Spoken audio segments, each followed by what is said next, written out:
Teamsters, I know you can't talk about the endorsement specifically, but the union also put out its internal polling that showed that there was a pretty wide margin of rank and file membership that supported former President Donald Trump.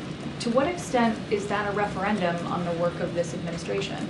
Look, I'm not going to speak to their poll. I'm not going to speak to the rank and file. Look, it is. We're talking about a 2024, obviously, an election that is just a few weeks away. I can't speak to that. I can't speak to their decision to endorse, not endorse. I guess in this case, not endorse. What I can speak to is what this president and this vice president has done in the last 3.5 years. This president has been called the most pro-union president ever. And I think Trump outpolled President Biden when he was I hear you. I hear. I mean, we're talking about. How does that reflect on the administration's work? We're talking about one union, right? We're talking about the Teamsters. 1.6 million people. Yeah, I hear you, but we're still talking about one union.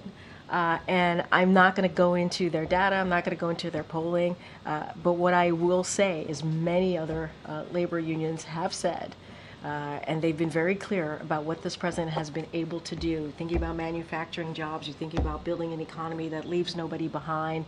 You're thinking about what we've been able to do to make sure that we're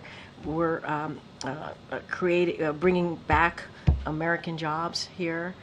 Made in America, obviously, here. We created an office to do just that. And so the president has certainly not just done the talk, he's walked the walk.